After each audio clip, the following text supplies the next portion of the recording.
Salut à tous, je m'appelle Kenny Guimont et je suis entraîneur d'épée au club d'escrime Les Pirates de l'Est. On m'a demandé il y a quelque temps de faire un petit vidéo sur les déplacements. Fait que c'est ce que je vais faire.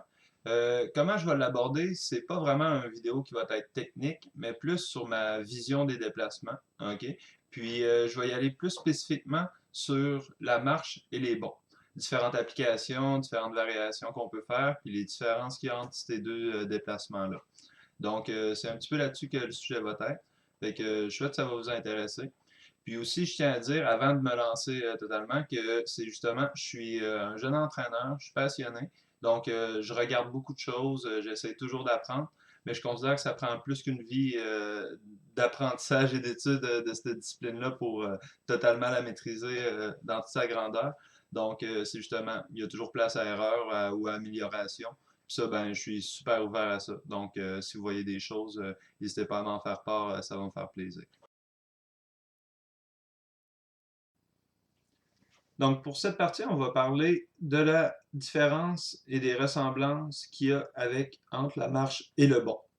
Puis déjà, je vais spécifier quelque chose, c'est que quand je vais parler de la marche, je vais autant parler de la marche que de la retraite, OK? Puis quand je vais parler du bond, ben, je vais parler autant du bond avant que du bond arrière, OK? Parce que vous allez voir, ça va simplifier les choses. Puis après, ben, on va marquer certaines différences dans ces affaires-là aussi après, par rapport à la marche, la retraite versus, des fois, la poussée n'est pas du tout pareille.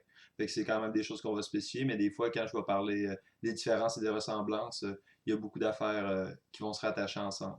Donc, c'est deux mêmes familles un petit peu, la marche, la retraite, puis le bon avant, le bon arrière. D'accord? Fait que pour cette partie-là, c'est justement le bon et la marche. Les ressemblances. Ben, déjà là, c'est des déplacements qu'on va utiliser fréquemment pour, tout au long pour aller chercher la distance, pour aller préparer une action de touche et tout et tout. Des fois, toucher avec ces actions-là aussi. C'est un petit peu plus rare, mais ça arrive quand même. Donc, c'est comme ça justement que, qu'on va les voir qui sont ressemblants. Par exemple, puis les athlètes, ils peuvent autant utiliser un que l'autre selon leur facilité, leur aisance à eux autres. Moi, très tôt dans les combats, j'envoie mes jeunes justement en combat et je les regarde. Et selon comment que eux autres, naturellement, s'ils aiment mieux se déplacer en bond ou en marche. Fait que c'est comme ça que je vais les placer après. Maintenant, pour ce qui est des différences qu'il y a entre les deux. Euh, les deux, ben c'est ça. Puis les deux franchissent une distance. Ça, c'est encore dans les ressemblances. Mais pour ce qui est des différences, là, déjà là, OK, le bond versus la marche. Le bond va se faire en un temps d'escrime. OK, donc les deux appuis, OK, les deux pieds vont se déposer en même temps au sol. OK, donc on va se déplacer. Boum, un temps. Tandis que la marche, ben, on va y aller en deux temps. OK? Fait qu'on va franchir la même distance. OK? Mais boum, boum ici. OK? Boum, boum. Tu sais, ça peut y aller très rapidement aussi. Mais c'est quand même OK qu'on va voir que le mouvement il est plus segmenté. Fait que déjà là, ça là-dessus, ça emmène des petites différences dans chacun.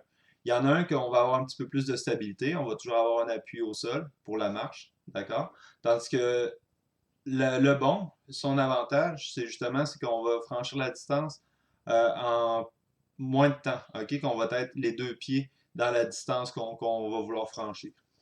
Donc, ça donne place des fois un petit peu plus d'explosivité versus la marche. OK?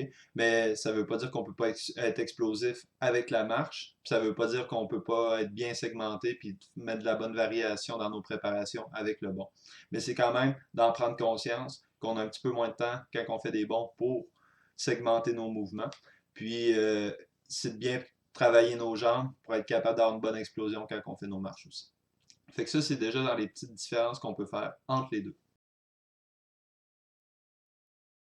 Maintenant, on va parler des différents rythmes qu'on peut mettre dans ces déplacements-là. Il y a bien de la richesse qu'on peut mettre là-dedans.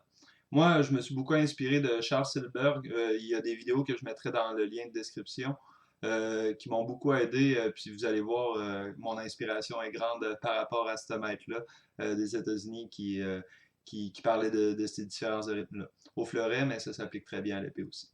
Donc, dans les variations de rythme qu'on a, OK, il peut en avoir quand même quelques-unes. Pour autant la marche, la retraite, puis même ça pourrait s'appliquer à bien d'autres, tu sais, le bon aussi, et tout, puis des séries de déplacements. qui est 2 marches, et ainsi de suite, passe arrière, passe avant, et tout et tout. Par rapport à ces rythmes-là qu'on peut retrouver, déjà là, OK, on peut parler de la vitesse des déplacements. Fait qu'on peut varier avec des rythmes lents, rapides, puis un rythme, tu sais, qu'on va dire normal. OK? Fait que ça, déjà là, fait que d'arriver de se déplacer avec marche lente, marche rapide, touche, ben ça, c'est OK, c'est un bris de rythme, puis c'est des choses, c'est dans ces temps-là que c'est bon de venir toucher un adversaire. Donc, on habitue quelqu'un à un rythme long, long, long, rapide. Fait que dans ça là, c'est dans ce rapide-là que c'est bon de faire la touche. Fait qu'on fait marche longue, attaque rapide. OK? Marche rapide, touche. Fait que ça, c'est des variations de rythme qu'on peut faire. Pareillement, on peut y aller avec retraite ou bon arrière. OK? Lent, lent, je veux dire rapide, rapide pour suivre le rythme de la personne. Puis à un moment donné, on y va plus lent que lui. Fait que donc, il va franchir la distance plus rapidement. Et on va envoyer la touche ensuite. Fait que retraite, déplacement arrière rapide, rapide, au même rythme que l'adversaire. Et à un moment donné, on crée un petit ralentissement et boum, on envoie l'action ensuite. Fait que ça peut être une belle application aussi. Donc, pour le rythme, fait que le premier rythme que je vous ai parlé, c'est la vitesse. Fait que vitesse ne veut pas dire être tout le temps vite, ça veut dire varier nos vitesses. Ensuite de ça, il y a sur l'amplitude qu'on peut aussi jouer. Sur l'amplitude, sur les longueurs. OK? Fait que habituellement, moi, quand j'enseigne, on essaie de normaliser notre déplacement de base, la marche ou le bond, en se fixant la longueur du pied. Fait que ton pied est long de même, tu t'en vas vers là-bas. Fait que ça veut dire c'est ton orteil qui est ici. OK? Puis ça, c'est ton talon. Donc, quand tu vas te déplacer, tu es supposé d'arriver que ton talon va venir se déposer où est-ce que ton orteil est. OK? Quand tu vas faire ton déplacement. D'accord? Ton talon de ton pied avant là, que je parle qui est ici. Là. OK? Donc, tu fais un bond. Fait qu'en mettons, là, ça bondirait. Tu sais, ton pied, ça c'est ton orteil, ça c'est ton talon. Fait que ça va faire boum ici. D'accord? Vous allez voir, essayez là, vous allez voir que ça fait quand même des petits déplacements. Oui, il y a une petite variation avec la longueur du pied de la personne, mais ça va déjà vous habituer à faire des petits déplacements.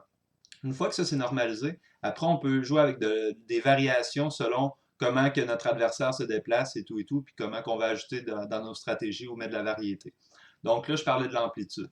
Fait que dans l'amplitude, on peut y aller avec des longues marches, OK, ou des longs bonds, un petit peu, puis ensuite y aller avec des courts bonds, ou au contraire, pour plus qu'on va franchir la distance, fait que la personne s'habitue, puis quand on arrive à grande distance, il est habitué à ce qu'on se déplace en long bond, ou en bond normal, on va y aller avec un plus petit bond, OK, qui va faire qu'on ne rentre pas tout à fait dans la distance, puis là, ben, la personne peut envoyer trop loin et nous permettre de faire des bonnes actions de défense ensuite. Fait que de varier avec la longueur. Une qui est vraiment utilisée, que moi en tout cas j'aime bien utiliser, c'est encore avec les retraites. OK? La même application qu'avec la vitesse. On va faire des longues retraites, petites retraites. Aussitôt que notre pied arrière il vient se poser au sol, boum, on envoie l'attaque. Long bon, bon arrière, boum, touche. Pareil, passe arrière aussi, la même affaire. Fait que ça, c'est des choses qui peuvent être très utiles à utiliser, c'est ça, pour tromper votre adversaire. Il s'habitue à des amplitudes longues, et là, on arrive, puis on va arriver réduire l'amplitude. Fait comme ça, ben, on le trompe, puis c'est bon. Fait que ça, c'est d'habituer l'adversaire à un rythme, puis ensuite pour le briser. Un autre aussi qu'on voit fréquemment, c'est la direction. Puis c'est pour ça que je parlais tantôt, que je mettais un petit peu dans la même famille les bons avant, bons arrière, les marches et les retraites. Parce que on est capable d'arriver puis de varier dans les directions. OK? Petite marche, retraite, double marche. Bon avant, bon arrière, bon avant. Tu sais, des petits rythmes de même, ainsi de suite, qui font qu'on vient tout le temps tromper dans les changements. OK, j'avance, je recule, j'avance. Puis ça, c'est fréquemment, c'est vraiment conseillé à l'épée aussi, OK, de travailler justement. Puis ça va créer un petit changement d'appui aussi, qui va tout le temps faire que vous allez être prêt à répondre autant de l'avant que de l'arrière. Fait que ça, de beaucoup l'utiliser, c'est très utile. Avant, arrière, OK, fait que la direction. Donc là, on a parlé de trois, si vous m'avez bien suivi. Hein? On a parlé de la vitesse, de l'amplitude et de la direction. Un autre que j'ai appris justement encore avec les vidéos de Charles Selberg, c'est la pesanteur. OK? Vous allez remarquer que des fois, il y a des escrimeurs qui sont pas mal plus légers sur une piste, tandis qu'il y en a qui sont plus lourds sur une piste. ceux qui connaissent un petit peu les escrimeurs sur les Coupes du Monde, tout ça, en mettant moi, ceux qui me viennent en tête rapidement comme escrimeur léger, dans le temps, Janet, OK? Fabrice Janet, c'était quelqu'un qu'on voyait, il avait de l'air à flotter sur une piste. Fait que c'est quelqu'un qui avait des déplacements hyper légers, qu'on voyait pas les appuis se faire, puis que ça faisait qu'il nous engourdissait, puis boum, il envoyait son attaque en allongement, puis on voyait rien arriver. Euh, ou bien, des fois, on a des escrimeurs qui vont être pas mal plus lourds. OK? Les appuis, ça va être plus sur les talons et ainsi de suite. Puis ça, ben, ça va créer une tension chez l'adversaire aussi. OK? Verwijen, dans le temps, OK, c'est quelqu'un que je sais pas s'il tire encore, mais ouais, Verwijen, justement, c'est un escrimeur que je considère quand même lourd, OK, qui pèse, qui fait des appuis, fait qui cause de la crispation chez l'adversaire. C'est ce qui est très bon. Fait que ça, vite fait, c'en est deux que j'ai en tête. Piso, dans le temps aussi, c'était quelqu'un de très lourd, qu'on voyait beaucoup de son pied avant et tout et tout. Donc, ça, c'est des choses aussi qu'on peut voir. Donc, justement, la pesanteur, OK? Donc, d'y aller léger, puis ensuite, bam, boum. Fait que, tu sais, marche légère, bon léger, boum. Tu sais, souvent, la balestra, ça peut être considéré comme un appui lourd, justement, qui va créer justement ce mouvement de crispation-là qui peut être très utile pour envoyer une attaque ensuite. Parce que souvent, on est en train de faire un pressing sur quelqu'un, il s'attend à notre attaque, on va causer un mouvement lourd qui va générer la même réponse que si on aurait envoyé notre fente, mais on n'est pas dans la distance et tout. Il envoie sa parade, mais notre pointe n'est pas dedans, ça nous laisse place à faire plein de travail ensuite. Donc, ça, c'est une utilisation très intéressante aussi pour les rythmes. Donc, si vous m'avez bien suivi, OK, on a parlé de la rapidité, OK, de la vitesse, je veux dire. Donc, rapide, lent, normal. On a parlé de l'amplitude, OK. Une amplitude fait que des déplacements longs, courts ou normaux, OK, la longueur du pied. Ensuite, on a parlé de la direction avant-arrière, faire des bonnes variations avec ça. Et pour terminer, un petit peu plus subtil, on a parlé de la pesanteur, ok, des déplacements lourds, légers, ok. Fait qu'avec ça, ben, si vous travaillez un petit peu dans ces variations-là, vous allez voir que vous allez avoir pas mal plus de richesse dans vos déplacements, puis ça devrait beaucoup vous aider dans votre jeu à placer toutes les belles actions de touche que vous voudrez faire après ou les belles actions de main. Fait que les jambes vont tout le temps servir à accompagner qu'est-ce que votre main veut faire. D'accord? Fait que je souhaite que ça vous a intéressé. Puis si vous avez des questions, des réflexions supplémentaires à faire par rapport à ça, je suis super intéressé de les entendre. Fait que merci de m'avoir écouté.